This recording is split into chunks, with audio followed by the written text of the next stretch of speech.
Shalom jemaat yang dikasihi Tuhan. Pagi hari ini kita akan merenungkan satu bagian firman Tuhan dari Matius 7 ayat 7 hingga 11. Demikian bunyinya. Mintalah maka akan diberikan kepadamu, carilah maka kamu akan mendapat, ketuklah maka pintu akan dibukakan bagimu. Karena setiap orang yang meminta menerima, dan setiap orang yang mencari mendapat, dan setiap orang yang mengetuk baginya pintu dibukakan. Adakah seorang daripadamu yang memberi batu kepada anaknya jika ia meminta roti? Atau memberi ular jika ia meminta ikan? Jadi jika kamu yang jahat tahu memberi pemberian yang baik kepada anak-anakmu, apalagi Bapamu yang di surga, Dia akan memberikan yang baik kepada mereka yang meminta kepadanya. Saudara, setiap kita tentu pernah meminta, bahkan pernah berdoa, dan kita berharap ketika kita meminta, kita mendapatkan apa yang kita minta. Ketika kita tidak mendapatkannya, kita pun bisa merasa kecewa. Tapi saudara, bagian firman Tuhan pagi hari ini justru Tuhan memberikan satu perintah, instruksi agar kita meminta. Bahkan Tuhan mengulanginya dengan 3 perkataan yang hampir serupa. Mintalah, carilah, ketuklah. Dan saudara, pengulangan ini menunjukkan bahwa perintah ini, instruksi ini adalah sesuatu yang sungguh-sungguh kita harus perhatikan dan harus dilakukan dengan sungguh-sungguh pula. Saudara, kebenaran ini kita belajar paling tidak 2 hal. Yang pertama, bahwa ketika kita meminta, ketika kita berdoa, kita harus melakukannya dengan tekun. Karena ketekunan adalah tanda kesungguhan kita di dalam berdoa. Ketekunan adalah tanda kesungguhan kita di dalam mempercayai Tuhan di dalam segala hal.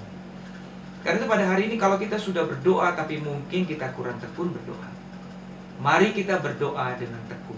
Karena itulah yang diinginkan dan diharapkan Tuhan dari diri kita. Yang kedua, saudara, bukan saja kita diminta untuk berdoa dengan tekun, meminta dengan tekun, tapi kita juga harus mengupayakan, mengerjakan bagian kita dengan tekun. Prinsip hidup orang percaya adalah ora et labora, berdoa dan bekerja. Setelah kita berdoa dengan tekun, kita pun mengerjakan bagian kita dengan tekun pula.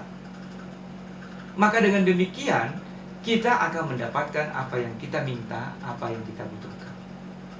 Saudara, sebagai Bapa yang baik, Dia akan memberikan hal-hal yang baik kepada anak-anaknya. Karena itu sudah sewajarnya kita sebagai orang percaya hanya meminta hal-hal yang baik. Karena Tuhan pun hanya memberikan hal-hal yang baik kepada kita.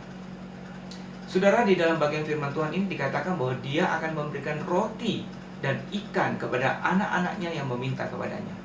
Roti dan ikan melambangkan atau mewakili kebutuhan dasar dari manusia. Kebutuhan dasar dari tubuh jasmani kita. Kita membutuhkan roti dan makanan bagi tubuh kita. Tetapi saudara, ini bukan saja mewakili kebutuhan dasar dari tubuh jasmani kita, tapi juga melambangkan kebutuhan dasar dari roh kita, kerohanian kita.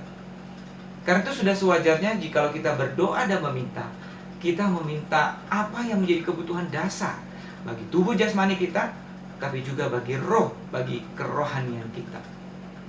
Nah saudara, karena itu ketika kita datang kepada Tuhan dengan tekun meminta, dengan tekun mengerjakan bagian kita, dan kita meminta hal-hal yang baik, yaitu hal-hal yang menjadi kebutuhan dasar kita, bukan hanya sekedar menjadi keinginan, tapi menjadi satu kebutuhan kita, baik untuk tubuh kita maupun untuk roh kita.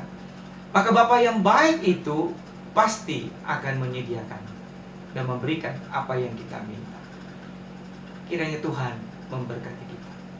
Amin. Mari kita berdoa.